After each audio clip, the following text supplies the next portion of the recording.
So, hello everybody, my name is Tom. Welcome to the second part of the Data at Project webinars on EBT, CBTA, fuel management and flight data, unveiling key challenges and current operations for fuel management. Please be informed that this webinar is being recorded. If anyone else feels not comfortable, please raise your hand or leave the meeting. Just kidding. Thanks to the speakers and the organizers of this event. Please introduce yourself. Over to Francisco.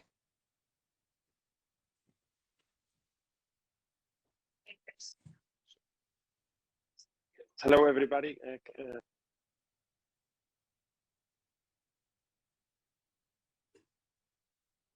Francisco, you seem to have a technical issue. No problem. Now I am done.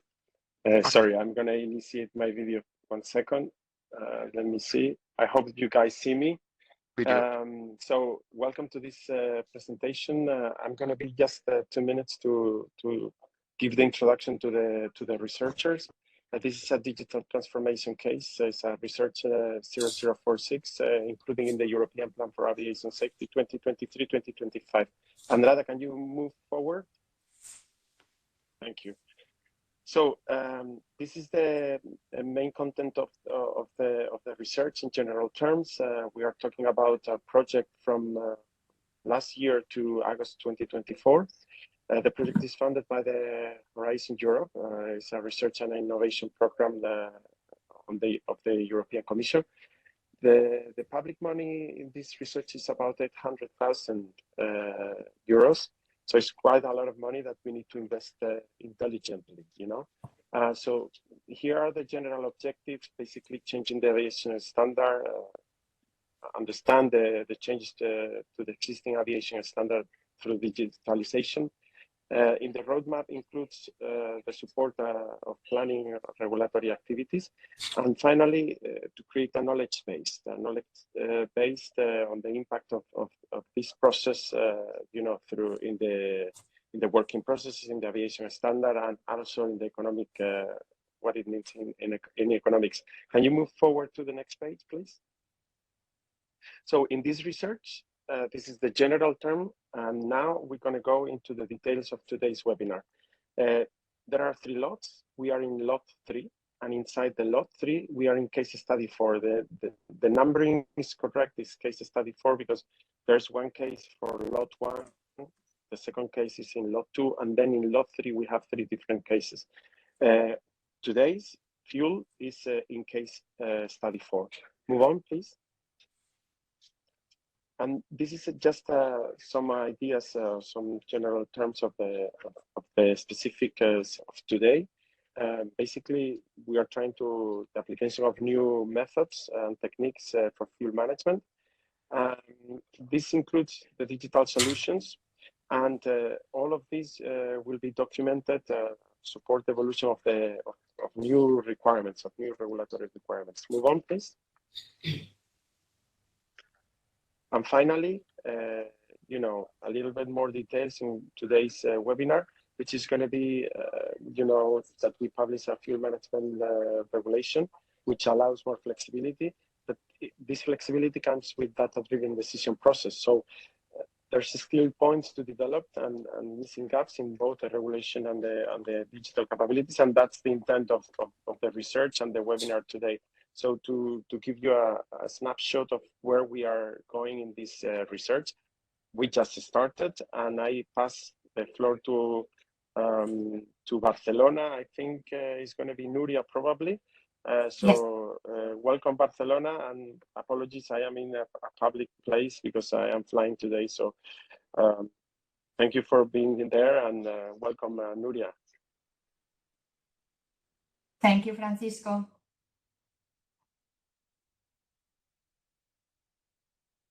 Welcome everyone to this webinar. As Francisco mentioned, this webinar is focused on digital challenge in current operations for fuel management.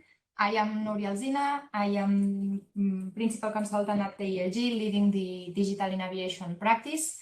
And today I will introduce you a bit the project per se, the data, what we are doing and where we are in this research, and how we will conduct this webinar. Together with me today, I have Andrada Gujol, who is mainly managing as well the overall project, and today will help us on particularly the question and answers and helping us controlling a bit the chat of the webinar. So if you have any questions, probably Andrada will be there to help.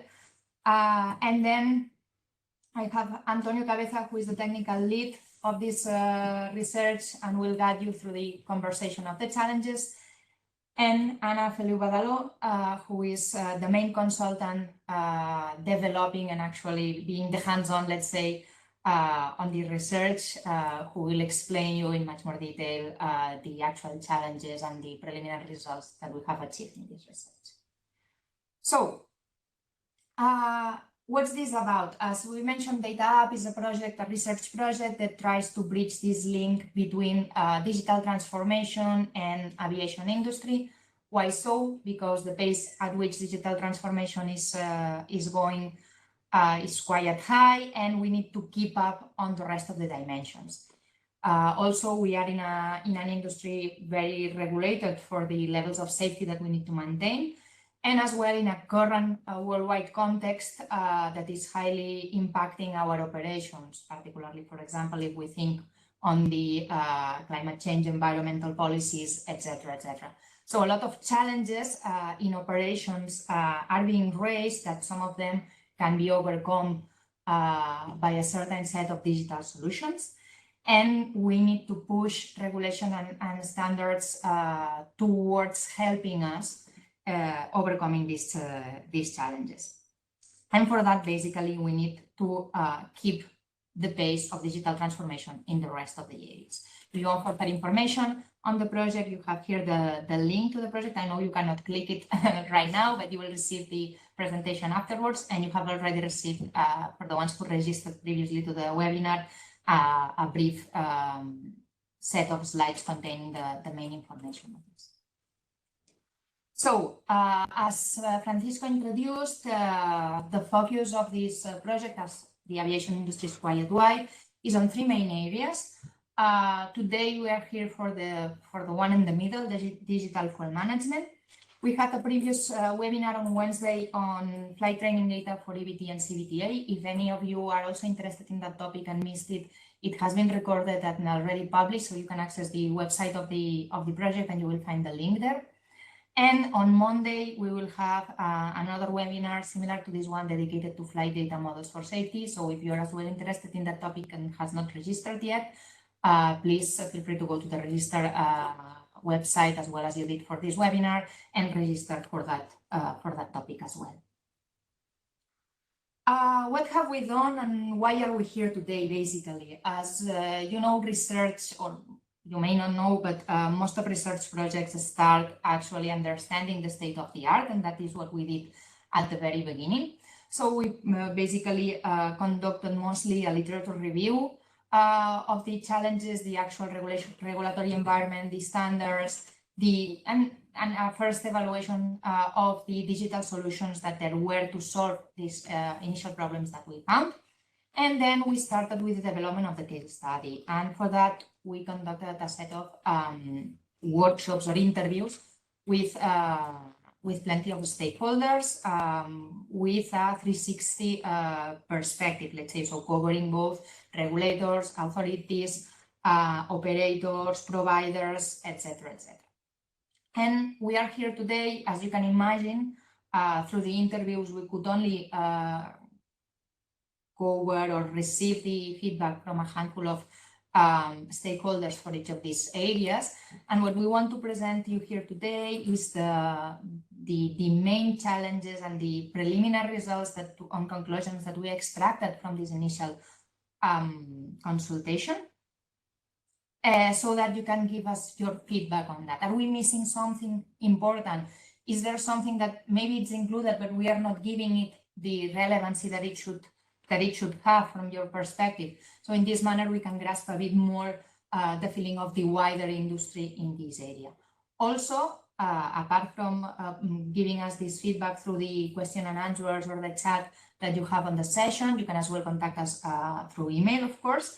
But we will open at the very end a questionnaire on the project which we hope you all fill in to basically capture in a more systemic manner this feedback on the actual challenges and the results so far. As well, through this questionnaire, we will start opening up the conversation on potential digital solutions for those challenges and the impact that we expect those solutions to have. Basically, as I mentioned, we will start the conversations through this survey, and then it's the next step. So evaluating the actual solutions that we can find, which impact they have. At the end, we do not want to implement digital solutions for the sake of implementing digital solutions. We only want to implement those and foster and streamline the implementation of those that have an actual value for the industry. So that's why we will evaluate them from an impact perspective, as Francisco mentioned, economic, operational, etc., etc. And finally, at the very end, we will produce a set of recommendations, roadmap, and potential actions that regulators and authorities can take to help the industry actually streamline these solutions. Before going into the matter, I would like to thank the different participations of the interviews. There are a lot of companies that have given us a bit of their time to conduct these interviews, and thanks to them, we reached the preliminary results that we will present you now. So with that said, I pass the ball to my colleague Antonio, who will guide this conversation through the different challenges. And as I mentioned, these are the preliminary conclusions and results that we have so far. We still have 1 year to go through the research. So any feedback that you can give us will be very much appreciated, either through these forums or through the chat and the questions, as I mentioned, through email, and finally through the questionnaire, which we hope you fill, and as well you pass it to other colleagues of yours so that they can as well give us their point of view. Antonio, please, the floor is yours. Thank you, Nuria. This is Antonio Cabeza. I am the technical lead of this data lot3 research project. First of all, before starting, I would like to thank the 75 people that are connected with us today. Thank you very much for your participation. In today's webinar, we will examine together the current status of digital fuel management, the challenges that we have identified through the interviews with different experts from European operators and as well authorities. But before digging into the details of the challenges that we have identified, I would like to discuss first the context of our discussion. So fuel consumption represents, as you well know, a substantial portion of an airline's operational cost, and therefore the efficient use of fuel is an increasingly important concern from a cost effectiveness perspective. On top of that, there is the environmental awareness, which is a major concern in the aviation industry, and of course going towards a more sustainable fuel practices. While fuel regulation has traditionally relied on prescriptive rules that included significant buffers to fuel planning to cover safety, to ensure safety at all times, the current enhancements in digital capabilities allow for a more performance-based approach to fuel management and fuel planning. And in the European context, this same paradigm led to EASA to introduce the new European fuel policy, the AD 2022-5R, which include different levels of performance-based approaches or fuel variations, the so-called fuel energy schemes. So this new regulatory package developed by EASA offers like a toolbox. It's like a framework for operators to manage their fuel with greater flexibility, as Francisco was explaining, but of course at expenses of building more control capabilities, more adopting at the end new digital and analytical capabilities. As just for you to know, as per the impact assessment that was developed in 2015 on the introduction of this regulation, it was estimated, taking into consideration the traffic levels in 2015, that this regulation would allow for a reduction of 1 million tons of fuel consumed and 3 million tons of CO2 emissions. So it will have a huge impact. What does this regulation entail or consist of? Similar to the previous regulation, as you can see in the slide, it defines three main pillars, three main, let's say, policies. The first, we have the in-flight and fuel planning and replanning. Then we have the in-flight fuel management and the selection of aerodromes and planning policies. And upon these three different policies, Each operator can decide to build their own field scheme. We have mainly three different schemes. The basic field scheme, which entails the traditional way of managing and planning field. All operators should be there by 30th of October of the previous year of 2022. Then we have the basic field with variations. This already entails or incorporates an additional performance-based approach to specific field components. Here, there are the common practices that some operators are already implementing, such as the statistical contingency field or the statistical taxi field, well known by operators. And then we have the individual field scheme. The individual scheme fields schemes entails the future of field reduction. At the end, this is like the ultimate tool for more mature operators to plan and manage field as they like. So provides complete flexibility. Of course, at the expenses of ensuring safety at all time and built upon a data-driven case. So in this regards, of course, operators are exploring, adopting new digital solutions. There is a lot of appetite. And despite this growing interest and adoption of digital tools, the regulatory landscape, which is pretty new, was defined as a set of soft rules.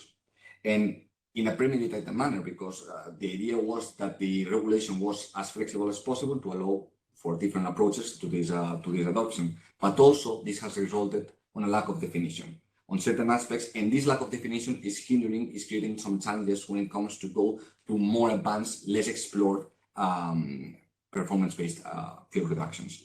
So the basis of this research has been discussing these different challenges with different operators that I have explained you, and the idea of today's session is to synthesize, group the list of limitations that we identified through the ones that you can see here. So in the next slide. So basically, the limitations that we have identified are the ones that you can see here. On the one hand, the definition of field data inputs for field reduction schemes, then how operators can develop statistical and predictive models, analytical models to justify these field reductions, how these models should be validated and deployed, the frameworks to do so, the definition and monitoring of safety performance in the context of applying for these reduction schemes, and finally, the management of operating conditions data. Having said that, I would like to welcome to Ana Feliu-Badaló, who is the main researcher on this case study, before digging into the actual details of each challenge. Ana, welcome. Thank you, Antonio. So with that, I would propose to move on to the first challenge. The first challenge, which is the definition of field data inputs for field reduction schemes. As you know, data plays a vital role in all this new scheme of reduction of field planning and field management. And so it does the collection of field-related data. At the end, is the data that we are going to use afterwards to analyze, to develop these analytical cases that we are going to use to justify field reductions. There is a lack of guidance. There are some basic guidance, but lack of guidance concerning the data input framework, let's say.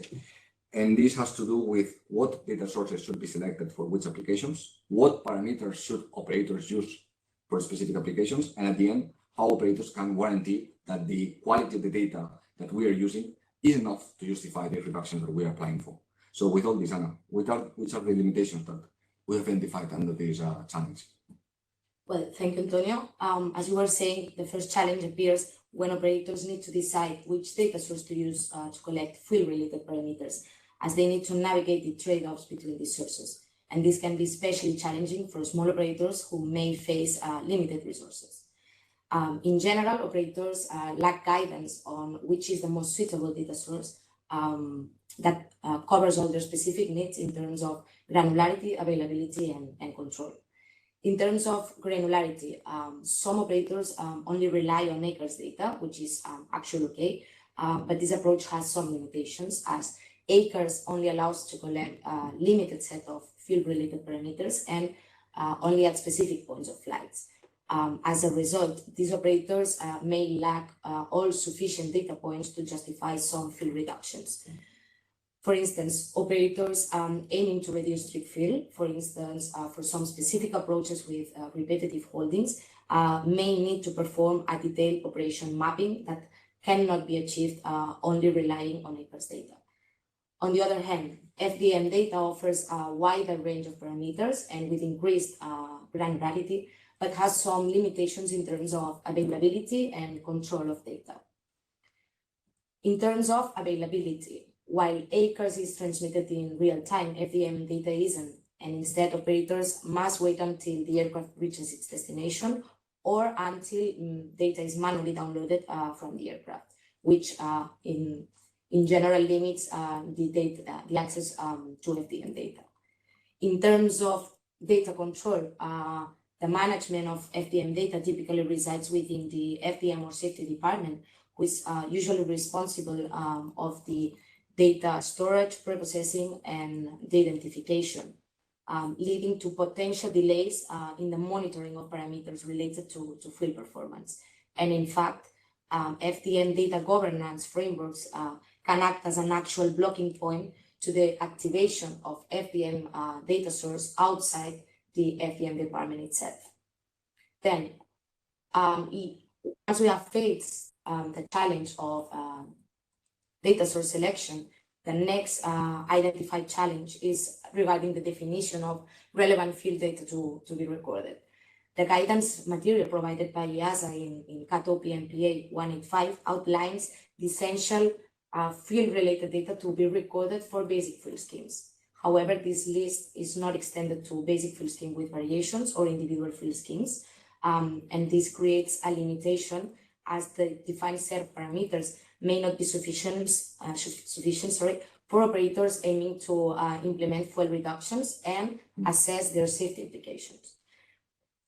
In this regard, both operators and authorities are left with the responsibility of supplementing the existing set of parameters, ensuring that they offer the necessary level of detail to support safe reductions. And this also may limit the authorities' ability to promote efficient, scaled up, and standardized approval processes of these fuel initiatives. It is important to note that this challenge is not about operators or authorities' maturity, as they are mature enough to define this additional set of parameters, but it's more related to the additional effort and coordination between operators and authorities. Moreover, this lack of defined list of data to be recorded also creates a lack of visibility for operators that hinders their ability to collect and store all necessary parameters well in advance to meet the 2-year data requirement. Then the last limitation identified in this context is the assessment of data quality of field-related parameters. While operators typically perform data quality assessment, they lack clear guidelines on how to establish minimum accuracy requirements and how to ensure data consistency. One limitation comes from the duplicated parameters coming from different sources, namely FDM and APERS. Operators sometimes find inconsistencies and discrepancies in these parameters, leading to difficulties in the integration of data or limitations in terms of choosing which data source to prioritize depending on the specific parameter and case.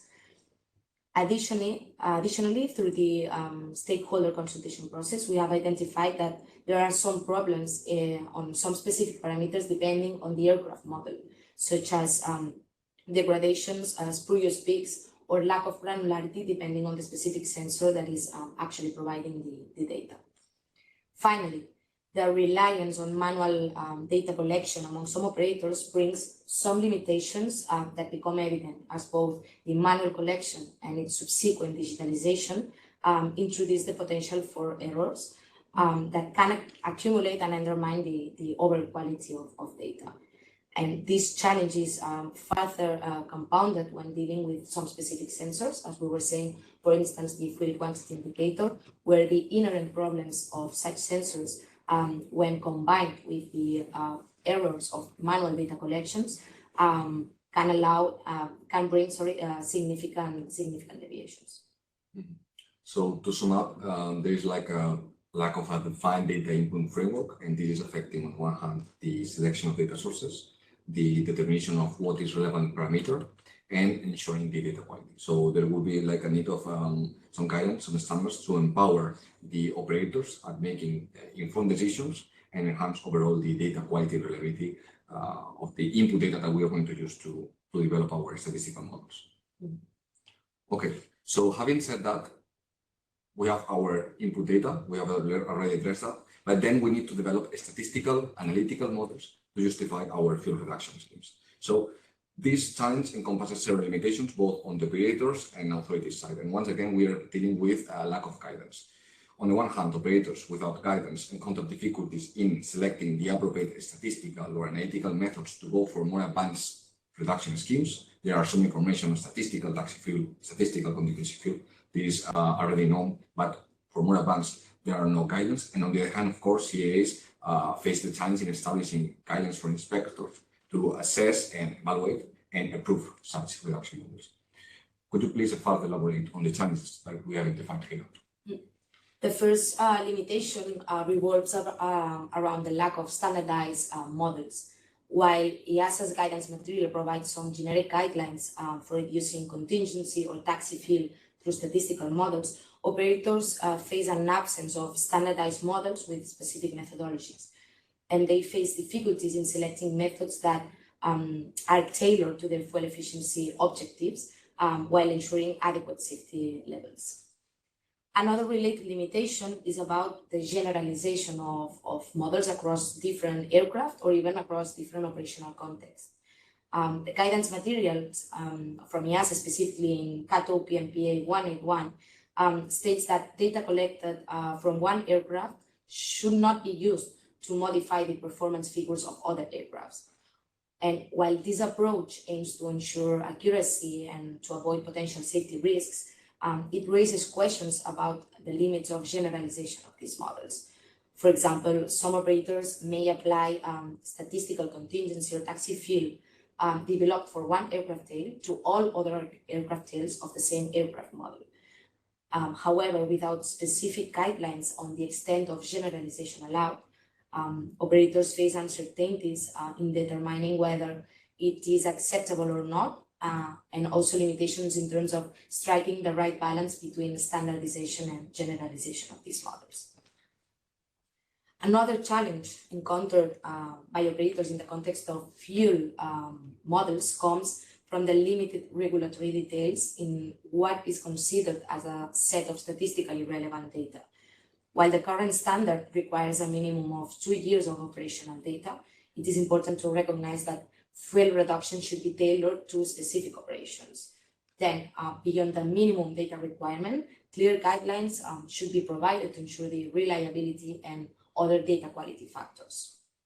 Additionally, the relevance of data is essential in terms of representativeness and completeness, which involves assessing the timeliness of data to allow for future generalization or for the validation of hypotheses.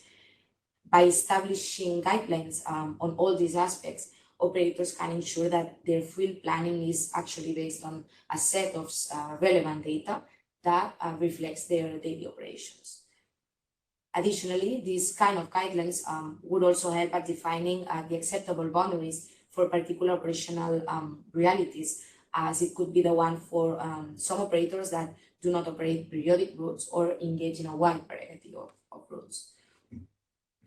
Then, another challenge that lies in this context is the capitalization of knowledge, as lots of operators are currently computing statistical or taxi fields through digital tools from external providers. And some operators face difficulties in accessing the pseudocode or the algorithm details, which limits their understanding of the underlying calculations performed by these tools. And as a result, operators may also not be able to fully validate the model's performance and have confidence in the whole field planning process. Not just this, but also the lack of visibility on how fuel is calculated can also lead to concerns or potential mistrust among pilots. Without insights on the field planning process, pilots often compensate these uncertainties by adding more discretionary fuel, which overall undermines the overall efforts to achieve optimal fuel efficiency. As they are the final responsibles of the safety of the flight. Makes totally sense. And in fact, this limited capitalization knowledge regarding statistical estimation, it's an emerging risk that we've seen as well in other case studies. This will be discussed on Monday, but it is the case of FDM. At the end, it's a matter of striking the right balance between the protecting the investment and the individual intellectual property of vendors, and as well, on the other side, transferring the required knowledge for operators to make informed decisions and ensure safety at all times. We have our models developed, but what about the validation of the models and deployment? One may think that this is straightforward, but when discussing the way that operators are deploying and validating the models, that brought up the idea that maybe there are some limitations in this regard. Could you please elaborate on this?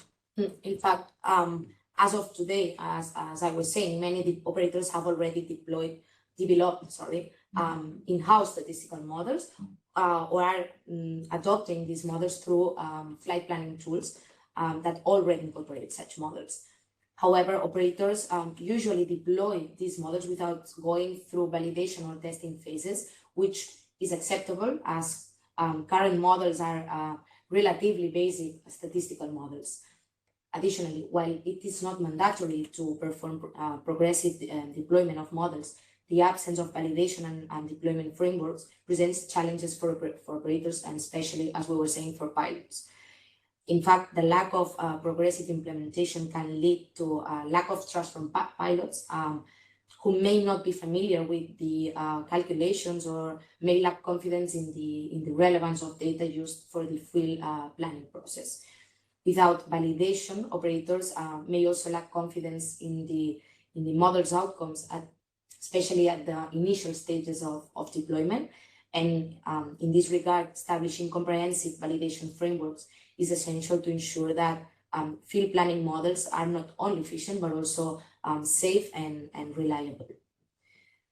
Moreover, by establishing validation methodologies now, especially as we were saying for relatively simple models like statistical ones, operators can avoid future challenges when implementing more advanced reductions within individual field schemes, for instance, predictive capabilities, machine learning models, which are often regarded as black boxes.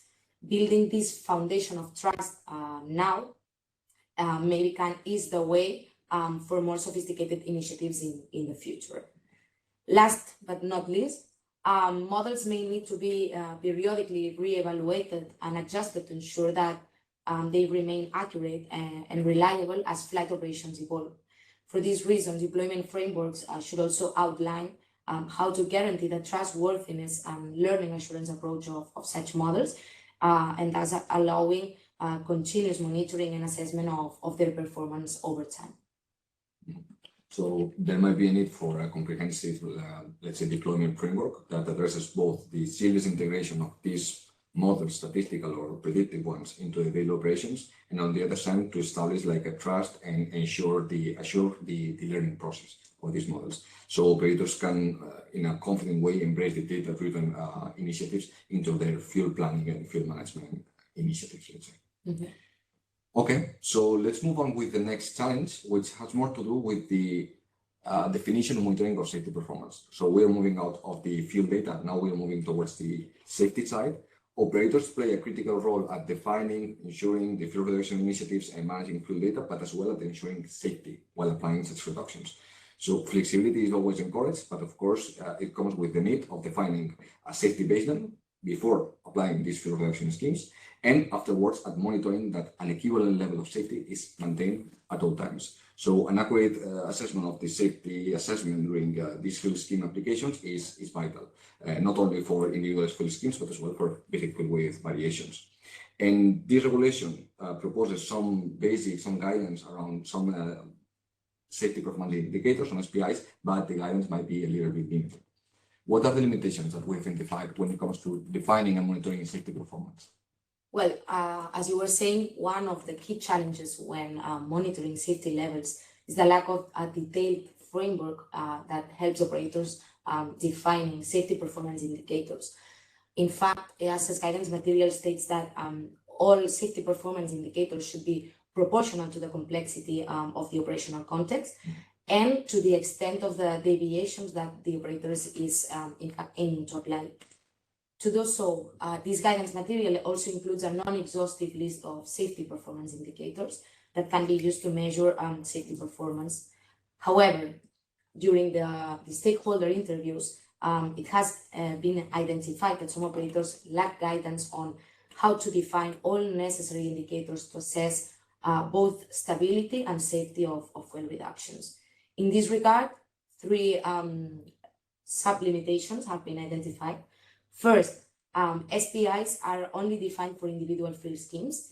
However, operators applying any kind of fuel variation should monitor safety indicators based, in fact, on the specific reduction applied to ensure that safety levels are enough.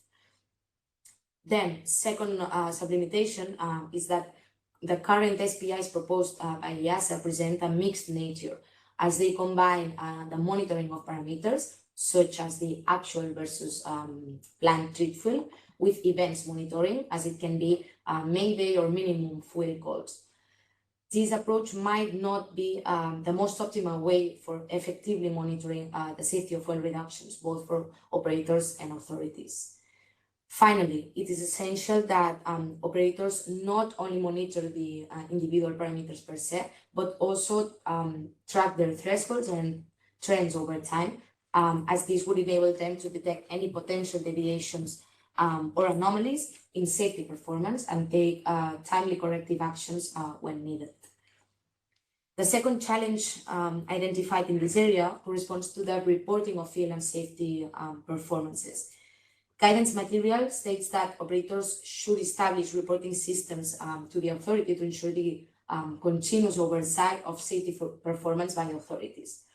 While operators collect and analyze data with safety evaluation purposes, they lack guidelines for the continuous reporting, including, for instance, the frequency or reporting format.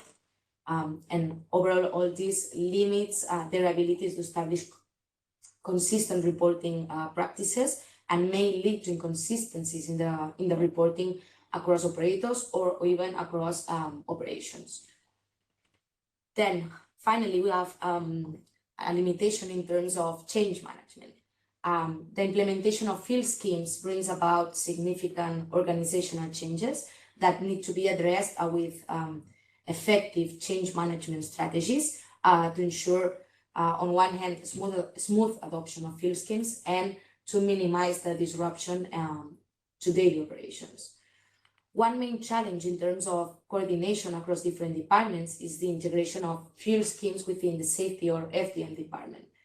Indeed, fuel schemes require for monitoring of the equivalent level of safety, including some safety performance indicators that might be cross-governed between the field department, as it could be the monitoring of safety margins in overburn situations, and safety department as the Mayday field reports.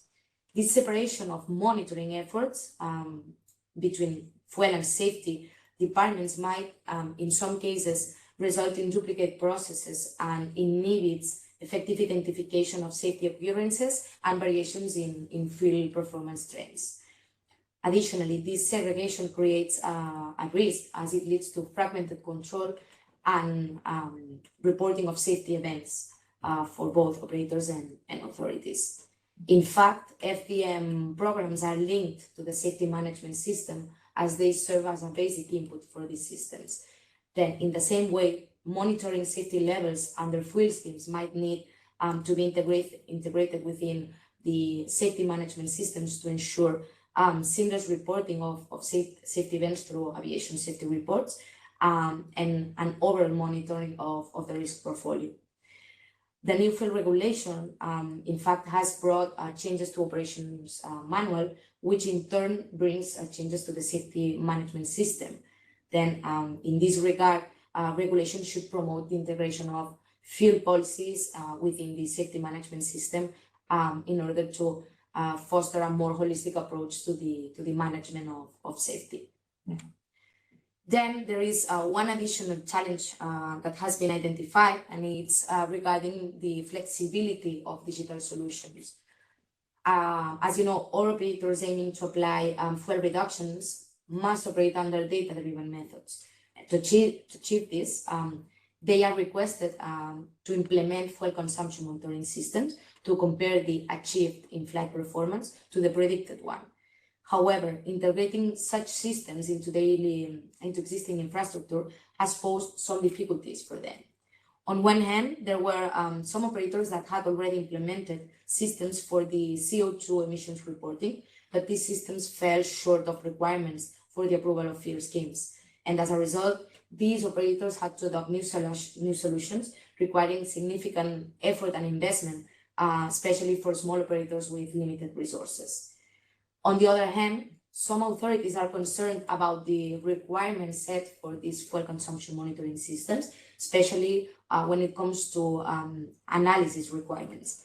Some of these requirements might be more than reasonable for commercial regular operations, but might not be flexible enough for some operational scenarios, as it could be the case for operators who may frequently experience deviations from planned flights. In such cases, potentially a more flexible framework should be allowed, considering their operational characteristics and challenges when comparing plan versus actual performances. Mm-hmm. Okay, so let's move on with the final challenge, which is the management of operating conditions. As we've seen, a fundamental aspect of this regulation is flexibility, but this comes with a cost. To implement data-driven methods, digital capabilities, some of which go beyond, as we've seen, fuel data. There are some provisions with the regulations that ask operators to gain and establish control over specific operational data, operational control capabilities, as well as being able to monitor this data and ensure safety levels at all times. A clear example of this are the provisions included in CATO PNPA 180, which states that operators should ensure a minimum of operational control capabilities for individual schemes, or CATO PNPA 181, which states that a minimum set of reliable, and that word is very important, reliable operating conditions data should be considered during planning, such as anticipated meteorological conditions, anticipated delays, infrastructure situations, and as well arrival and departure routes, among others. So concerning, very briefly, because we have summarized a little bit the limitations here, what are the key limitations that we have identified under this challenge? Well, as you were saying, one of the significant challenges encountered in this regard is the difficulty faced by some operators to collect all operating conditions data, but not only to collect them, also to ensure the reliability of all of them. Beyond collecting all these data sources, another challenge lies ahead, which is the merge of all these data sources with real data. At the end, the development of advanced statistics or analytics will be done in the context of fuel consumption monitoring systems, and operators will be faced with the challenge of data fusion. In fact, as an example, in FDM, fusion is a very current topic, which is dealt with in the context of collaborative groups such as the EOFDM.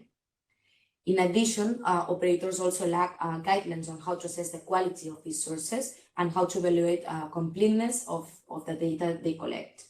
As a matter of fact, as an example of this could be guidance material provided in CATO PNPA 185, which establishes the minimum requirements to be met by the data sources from which delay is obtained. This guidance material states that delay should be provided with its corresponding gap error, and this error should be added to the base value provided. In the same way as for delays, this concept of quality indications should be scaled to all other operating conditions data source and potentially establishing a common framework for all of them. Then, additionally, operators need to ensure that they have access to operating conditions data at all stages of the process, including planning, in-flight replanning and management, and in post-ops analysis. This is clearly specified in point A of CATO PNPA 185, which states that operators should establish procedures for in-flight field management that ensure the continuous validation of the assumptions made during planning stage. This brings some limitations in terms of data integrations, as operators need to be able to integrate or compare data used at the planning stage with the actual conditions experienced during flight. Then the last significant challenge encountered in the collection of operating conditions data is ensuring its consistency not only at different stages of the field planning process, but also across operations. Operators need to consider that operating conditions data might be collected from different data sources. For instance, operators can access delay information from different sources depending on the specific airport. This can pose a challenge when performing models or even when conducting post-ops analysis of field performance, as the data may not align seamlessly. In this regard, operators need to analyze the impact of the use of different data sources in the definition of models. And for example, in the case of delays we were mentioning, operators should explore whether to generate a model for each data source used, or otherwise to decide how these discrepancies need to be managed in terms of training or at OCC level. Okay, thank you, Anna. This is all concerning a brief summary, very brief summary over the challenges that we've been investigating during the past months. I'm sure that there are many more to be addressed. And in this case, I believe that your contribution as an industry is very important. So we are asking you as an industry, as it is your daily work that it's affecting, to tell us what are the pain points, what are the key challenges that should be addressed in the future for us to define together solutions to be included in the future regulatory workforces as well as standards. And with that, we move on to the next steps, and we will come back to you, Maria. Thank you, Antonio. So what's next? As we mentioned, we are in the middle of identifying these challenges and already dealing with them, treating them, aggregating them, and trying to see the actual sources or root causes of these challenges and how can we overcome them. So what we will do next, once we have a final and mature compilation of these challenges that will be built also thanks to your participation in this webinar and the feedback received through the questionnaire, we will start identifying the potential solutions to the identified limitations. As I mentioned, very briefly, some of this point is already dealt with in the survey that you will be able to take, so that we start gathering a bit of feedback on your end on the impact that solutions in certain areas might have. But we will do a more clear definition of these solutions and evaluate the impact of these solutions on the actual operations and the economy. Finally, we will issue recommendations for EASA to consider in the future, as we mentioned, with the aim to streamline the adoption of such solutions. Okay, as you know, EASA as a regulator, we could recommend related activities to regulation, but as well, some of our recommendations will go more on the idea of training, standardization, setting up potential collaborative groups among the industry where we see the need for such collaborations, etc., etc. So basically, our recommendations can go much wider scope of just focusing on regulation. And so here you have the link. You have the QR code and the link to the questionnaire. I think Andrada will now post the link as well through the chat, so that if you do not have your mobile phone to scan the QR code, you can directly click it and access it through your browser. There's no need to actually answer the questionnaire right now. We will leave it open for a full month so that you can answer it in a relaxed manner. But please, it's very important for us to gather all your inputs and all your feedback on that. As I mentioned, it is not limited to just the audience of this webinar, but as well to your colleagues that might be interested in this potential research. Also, you will see as an optional part of the questionnaire your contact details. If you want to respond anonymously, you can.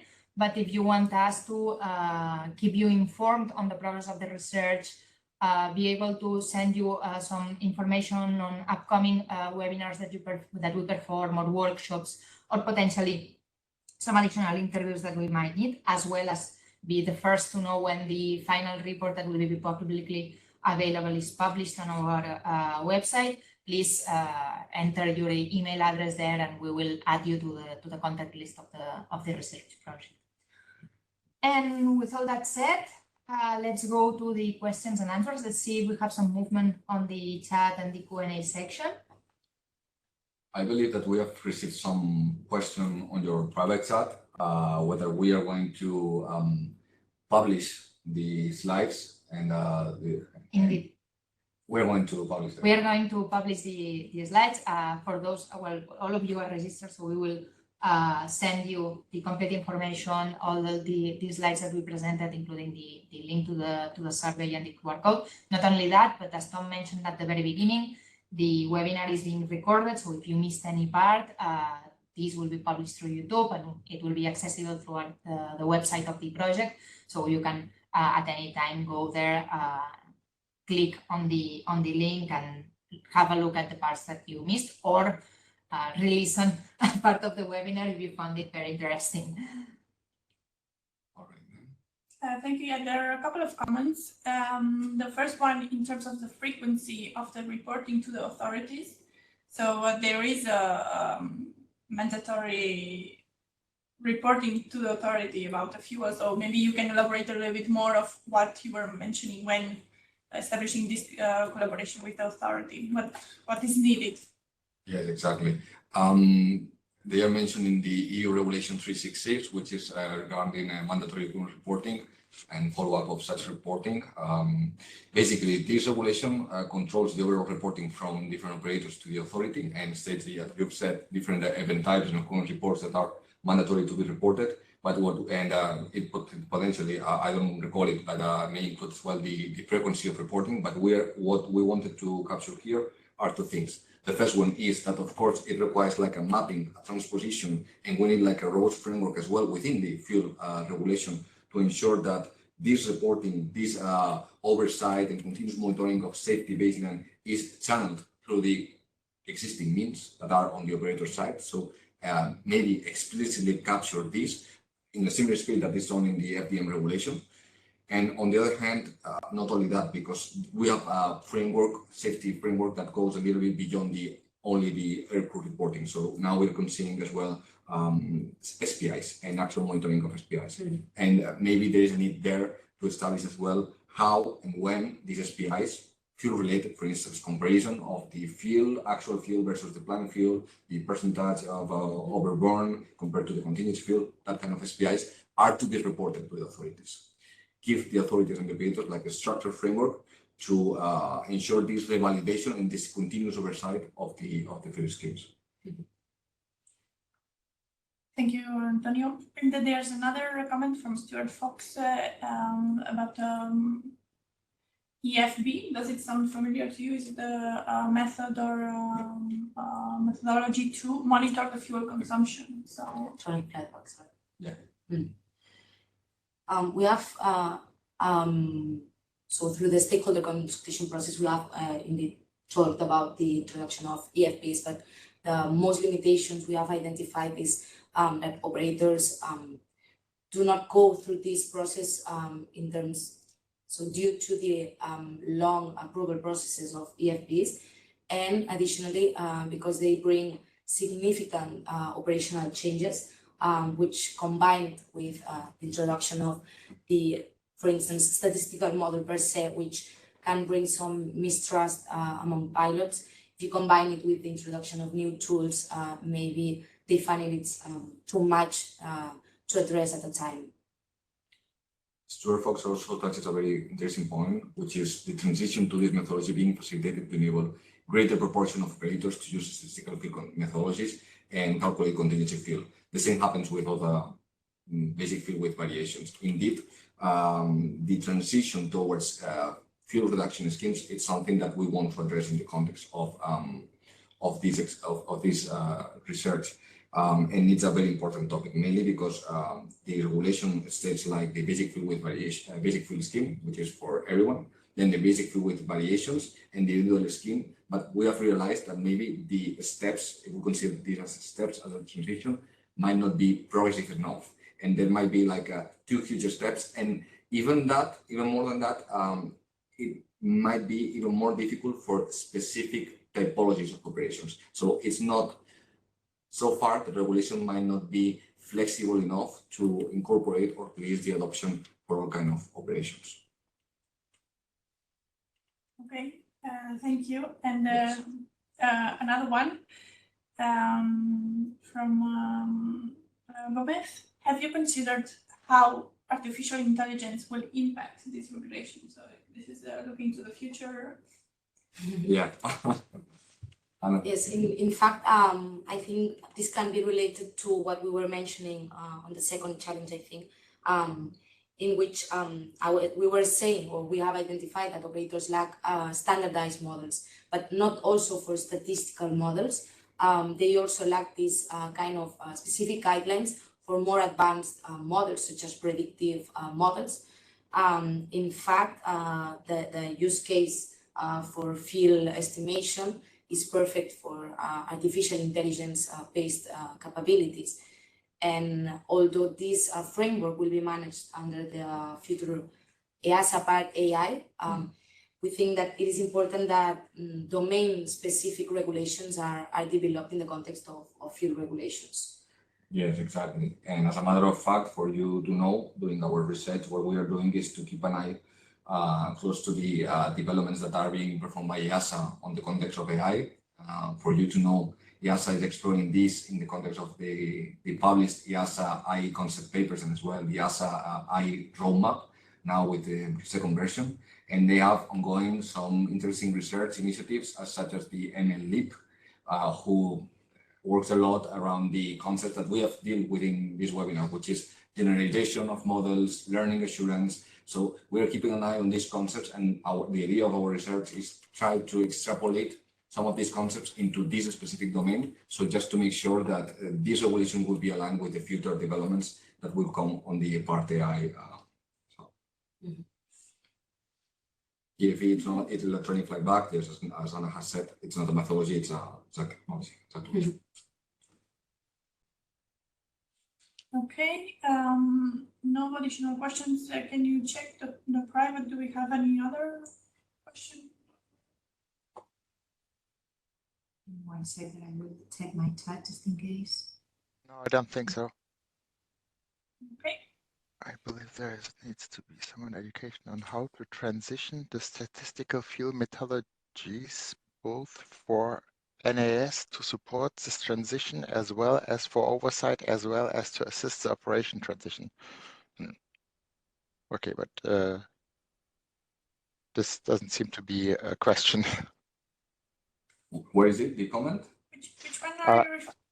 It's a private from Fox Stewart. I believe that there needs to be some education on how to transition to statistical field methodologies, both for NAAs to support this transition as well as for oversight, as well as to assist the operator's transition. Indeed. Beyond building this regulatory framework, I believe that it's very important to, as Nuria was pointing out, this is not only about amending the regulation, it's about building the right framework to ensure the efficient adoption of this scheme. And for that, promotion and training and cooperation will be critical. In fact, it's some of the solutions that you will see in the questionnaire that we are proposing. Okay, I think we are done so far. Thank you everybody for joining us, and see you then on the next part next week. Have a wonderful weekend and goodbye, I would say. Thank you, everyone. Thank Thank you, everyone. Bye-bye.